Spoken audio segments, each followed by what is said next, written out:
David Muir, ABC's World News Tonight, America's most watched newscast. Now streaming same day with all the breaking news of the day on Disney Plus. Most watched, most trusted. Now on Disney Plus every night. Tonight, several developing stories as we come on the air. The deadly weekend storms with more rain moving in.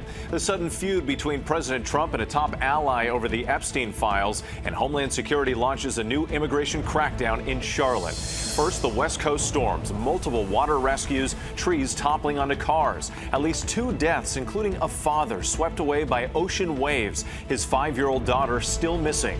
Officers going door to door, warning residents about the threat of new mudslides in parts of Southern California scarred by wildfires. More rain is on the way. Our weather team timing it all out. Also tonight, the growing rift between President Trump and one of his most loyal allies, Congresswoman Marjorie Taylor Greene. The president calling her a ranting lunatic after she demanded the release of the Epstein files. Are more Republicans ready to join her? And the critical vote this week. The U.S. sending a message to Venezuela as it begins military drills with nearby Trinidad, the most advanced U.S. aircraft carrier arriving in the region, and another deadly airstrike on a suspected drug smuggling boat. Late details just coming in. The new immigration crackdown in North Carolina. The Department of Homeland Security saying it's going after the worst of the worst, but local officials pushing back as dozens are detained, some pulled from their cars. The sports gambling investigation widens, with the NBA reportedly asking several teams, including the LA Lakers, to hand over cell phones and documents. Up in flames, firefighters race to put out a raging fire at a decommissioned power plant in Texas, the warning to nearby residents. A New York Jets player shot and critically wounded overnight, what authorities are now saying. Grey's Anatomy star James Pickens Jr. opening up about his battle with cancer, his message about the higher risks facing black men. And friendship at its finest, the special in-person meeting 50 years in the making. From ABC News World Headquarters in New York, this is World News Tonight. Good evening. Thanks for joining us on this Sunday. I'm Whit Johnson. We begin tonight with heavy rain battering California and turning deadly, claiming at least 2 lives as millions are now bracing for more flash flooding and mudslides. Authorities in Monterey County searching tonight for a 5-year-old girl swept away by a massive wave. Her father died trying to save her. Heavy rain wreaking havoc across parts of Southern California, some forced to kayak across residential streets, and officers going door to door warning residents about the dangers. Gusty winds knocking down trees in the Altadena area, one landing on top of a car, another tree crushing a patrol car in Santa Cruz. More heavy rain is on the way. Our weather team standing by with the forecast. But first, ABC's Jaclyn Lee leads us off from the storm zone. Tonight, at least 2 dead and a 5-year-old missing as residents across California brace for another round of heavy rain. Monterey County Sheriff's deputies urgently searching along the Big Sur coast after the girl and her parents were swept away by large waves due to the storms. Her mother recovering in the hospital, her father pronounced dead. And just outside Sacramento, a 71-year-old man died after floodwaters pushed his car over a bridge, according to California Highway Patrol. This as the cleanup continues in Southern California. Millions of residents bracing for more flash flooding, mudslides, and debris flows, especially near burn scars. This entire hillside was in flames during the Palisades fire. These tarps helping to prevent rock and debris from cascading into the road and blocking Pacific Coast Highway. Officials going door to door in Altadena, hard hit by the Eaton fire earlier this year, warning residents to get out. Southern California seeing up to 6 inches of rain. Wind gusts toppling multiple massive trees on parked cars. No one was injured. He told me that it sounded like it was an earthquake, like it was a really loud noise, and he said it was my car that got crushed by a tree. Firefighters rescuing a man stranded on a ledge in Buena Park. While evacuation orders and warnings are lifted, LA City officials are warning more heavy rain arrives on Monday. This is the wettest November since 1985 for downtown Los Angeles. The threat for flash flooding and mudslides continues through tomorrow. Yeah, they just can't catch a break. Jaclyn, thanks so much. Let's get right to meteorologist Danny Beckstrom from our New York station WABC. And Danny, as we noted there, another storm threat on the way. Yeah, wait, this is the last thing people in California want to hear. A new storm system bringing another round of heavy rain starting tonight. Northern California gets it first with downpours from San Francisco to Sacramento overnight into tomorrow morning. Meanwhile, Southern California does start dry Monday morning, but the heavy rain arrives by midday through the afternoon. This round isn't as intense as what we saw yesterday, but the ground is now saturated, so it's that much easier to trigger flash flooding and mudslides. The heavy rain winds down by Monday evening with generally 1 to 2 inches of additional rainfall. But as the system pushes inland, it could also help drop heavy mountain snow in the Sierra Nevada and Central Rockies. Well, here in the Northeast, no big storm, but big wind thanks to a cold front that helps bring colder air to start the work week. We're looking at wind chills in the 20s and 30s Monday afternoon. Whit? Okay, Danny, we appreciate it. Thank you. Now to the escalating war of words within the GOP over the Epstein files. President Trump sparring with one of his most loyal allies, Congresswoman Marjorie Taylor Greene, calling her a traitor in a social media post. Greene firing back as a critical vote on the Epstein files is set for Tuesday. ABC's senior White House correspondent Selina Wang reports from Washington. Tonight, just days before the House is set to vote on releasing the Jeffrey Epstein files, President Trump ramping up attacks on one of his closest allies. Trump declaring he's withdrawing his supported endorsement of Georgia Congresswoman Marjorie Taylor Greene, one of 4 Republicans who joined Democrats to force that vote. Trump accusing Greene of betraying the entire Republican Party, calling her a ranting lunatic and a traitor. Greene firing back, questioning why the president is fighting so hard to stop the files from being released. I believe the country deserves transparency in these files, and I don't believe that rich, powerful people should be protected if they have done anything wrong. The rupture exposing deep divisions within the president's own base. Kentucky Congressman Thomas Massie, the lead Republican co-sponsor of the bill, saying he expects a large block of GOP lawmakers to break from Trump, a rarity in today's Washington. I think we could have a deluge of Republicans. There could be 100 or more. Trump says he cut ties with Epstein after a decade-long friendship because Epstein and his accomplice Ghislaine Maxwell were luring away women and teenage girls who worked at Mar-a-Lago. He claims they hadn't spoken in 15 years at the time of Epstein's arrest in 2019. But the House Oversight Committee released thousands of pages of documents subpoenaed from Epstein's estate, many of which mention Trump by name, sparking new questions about the relationship with the notorious sex offender. The president deflecting. This is a Democrat hoax. This is a hoax put out by the Democrat, and a couple of few Republicans have gone along with it. Congressman Massie urging fellow Republicans to back his bill, warning of political consequences if they don't. In 2030, he's not going to be the president, and you will have voted to protect pedophiles if you don't vote to release these files, and the president can't protect you then. This vote, the record of this vote, will last longer than Donald Trump's presidency. And Whit, even if that measure to force the release of the files passes the House, it still needs to clear the Senate, and it's very unlikely President Trump would sign on. But Republican lawmakers, they've got a tough decision to make. President Trump does not want those files released, but many of their constituents are demanding transparency. Whit. Selina Wang at the White House tonight. Overseas now to the U.S. military drills near Venezuela. The USS Gerald R. Ford arriving in the Caribbean Sea, marking a major buildup of American firepower in the region to combat alleged drug smuggling. Let's get right to ABC's Alex Prochet. And Alex, these military drills are happening just miles off the Venezuelan coast.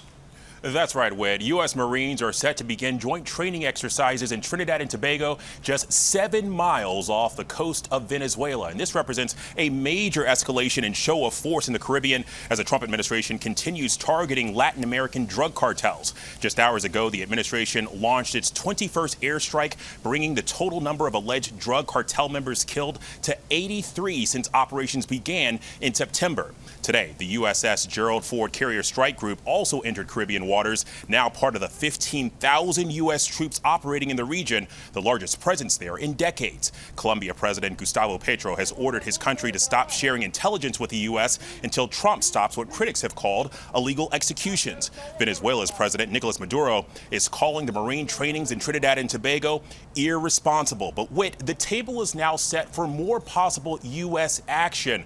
President Trump telling reporters this week that he has sort of made up his mind about next steps in Venezuela. Whit? All right, Alex Perche, thank you. Turning to the immigration crackdown in Charlotte, North Carolina, dozens of people have been arrested or detained by federal agents despite protests from the mayor and other local officials. ABC's Faith Abubey reports from Charlotte tonight. Tonight, dozens arrested in Charlotte, North Carolina. The Department of Homeland Security officially announcing Operation Charlotte's Web, saying it's targeting, quote, the worst of the worst criminal illegal aliens. Gregory Bovino, the Customs and Border Patrol commander overseeing the operation, on social media touting 81 arrests on Saturday, claiming many of them had significant criminal and immigration histories. Federal agents seen detaining people across the city throughout the weekend. In one encounter, masked agents seen smashing in the window of this car.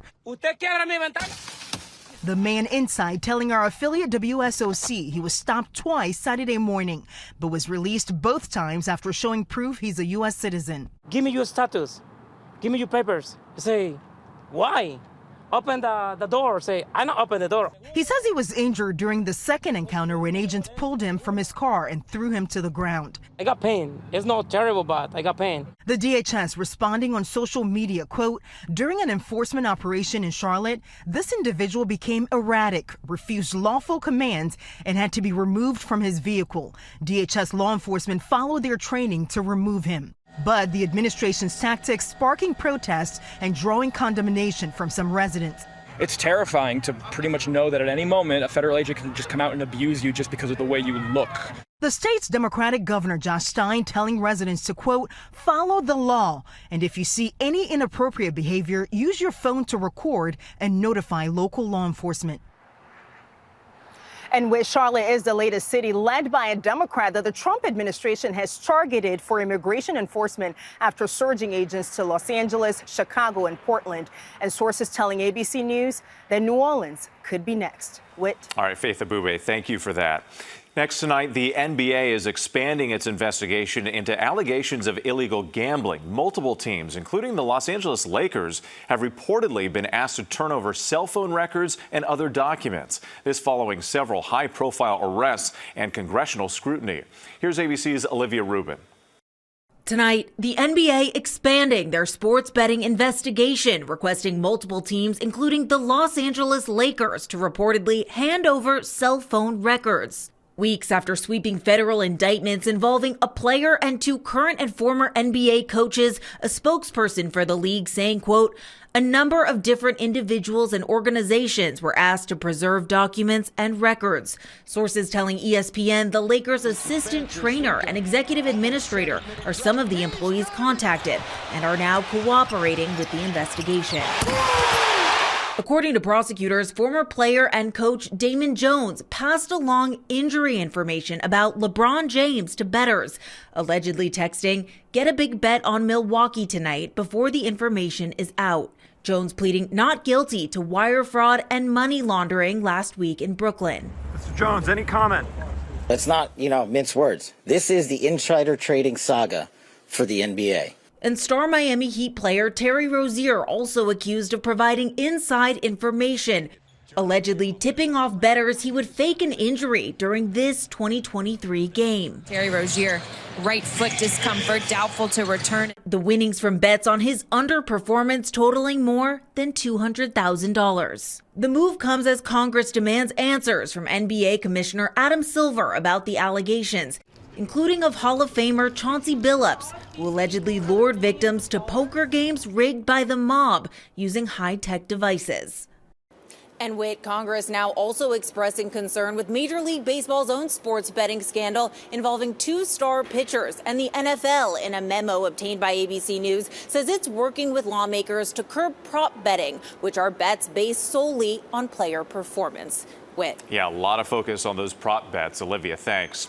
Now to a massive fire at a decommissioned power plant near Galveston, Texas. Crews working through the night to contain the flames. Residents are urged to stay indoors to prevent smoke exposure as officials are monitoring air quality. Here's ABC's Melissa Adon. Tonight, firefighters battling these massive flames burning at a decommissioned power plant north of Galveston. It's really going towards our house. Thick black clouds seen filling the air, where officials say around 2:30 Sunday morning, a fire broke out at the former PHR Peakers energy supplier off State Highway 146. The flames igniting nearby grass fires. The plumes so thick ABC's KTRK's weather radar capturing the smoke as it drifted over Galveston Bay. First reaction was, that can't be good. Big gray smoke, that usually means something bad's going in the air. County officials issuing a public safety alert, urging at-risk residents to avoid the smoky conditions. Texas firefighters say air quality monitors are showing safe readings for the public and no one was injured. Melissa Don, our thanks to you. Now to Israeli Prime Minister Benjamin Netanyahu vowing to oppose any attempt to establish a Palestinian state. The UN Security Council is expected to vote tomorrow on an American plan authorizing an international military force in Gaza. Some say the proposal opens the door for Palestinian independence. Netanyahu has long maintained that a Palestinian state rewards Hamas. Russia, China, and some Arab countries oppose the U.S. plan. The so-called Gen Z protests now spreading to Mexico. Protesters in Mexico City taking to the streets against violence and corruption, clashing with police officers there on Saturday. At least 120 people, most police officers, were injured. Gen Zers in several other countries this year, including Nepal, the Philippines, Peru, and Kenya, have also organized protests. There's still much more ahead on World News Tonight this Sunday, including the New York Jets player shot and wounded, his condition tonight. Plus, Hollywood figures flock to the Vatican and the special gift for Pope Leo. Next tonight, a Texas state trooper is under investigation following a bizarre incident at a college football game. Two South Carolina players were walking back onto the field when that happened. They bumped into the trooper, who then pointed at the players and appeared to yell at them. The trooper was relieved of his game day duties and sent home. Undefeated Texas A&M came from behind to win the game 31-30. And details are just coming in. A New York Jets player was shot and critically wounded overnight. Police say cornerback Kris Boyd was shot in Midtown Manhattan at about 2 this morning. No arrests have been made, but the NYPD says it is looking for a man who fled the scene in a car. Boyd is 29 years old and has not played this season after suffering a shoulder injury during the preseason. When we come back, the Grey's Anatomy star who's opening up about his battle with cancer.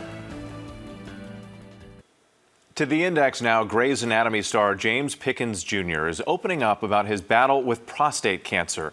It comes just days after an episode in which his character was diagnosed with cancer. Pickens, who's 73, says prostate cancer runs in his family, which is why he's been undergoing screening for decades. He says the cancer was caught early and has not spread, and he's urging men, especially black men, to get screened. An extraordinary meeting at the Vatican on Saturday. Pope Leo welcomed dozens of Hollywood celebrities, including two-time Oscar winner Cate Blanchett, to celebrate movies and their ability to inspire. Director Spike Lee presented Leo, a Chicago native, with a number 14 jersey from his favorite basketball team, the New York Knicks, and pointed out that the Knicks have 3 players from the Pope's alma mater, Villanova University. When we come back, they've been friends for half a century, but never met in person until now. Finally tonight, an introduction and a reunion, all wrapped up in one. Connie McNeil and Carolyn Evans have been friends for 50 years, but this is the first time they've ever met in person. Their friendship began as pen pals when they were just 10 years old. Dear Carolyn, dear Connie, I was so glad I got your letter. How old are you? How tall are you? Carolyn and Connie first writing to each other in the 5th grade. It was 1975, Saturday morning cartoons. They said, boys and girls, would you like to write to somebody you've never met? Send us your name, your address, and your age, and we'll connect you with somebody. The pen pals finally deciding to meet recently in honor of the 50th anniversary of their friendship, choosing Philadelphia, close to Carolyn's home. Here we go. We ready? We were just kids looking for a friend. And it was nice to get something in the mail because there were no computers. Yeah, that's what we did. It was nice to talk to somebody that wasn't your family. Yo, Adrian! The two stopping off for a Philly cheesesteak at Pat's. I want with onions. You got it. Yeah, just in the last couple of days, we've learned so much about each other that weren't written in the letters. Cheers! Cheers to Philly cheesesteak. In a world of text and tech, Connie and Carolyn hoping their story will inspire others to prioritize those human connections. It's a tradition like many others that you don't see much of anymore. Please write back sincerely, your pen pal. P.S. Write back soon. We kept that alive. 50 years and counting. And counting. Also, a special thanks to our Philadelphia station WPVI for help with that story. Have a good night. David Muir, the most watched newscast in America. And now, ABC's World News Tonight has won the Emmy for Best Live News Program for the third year in a row.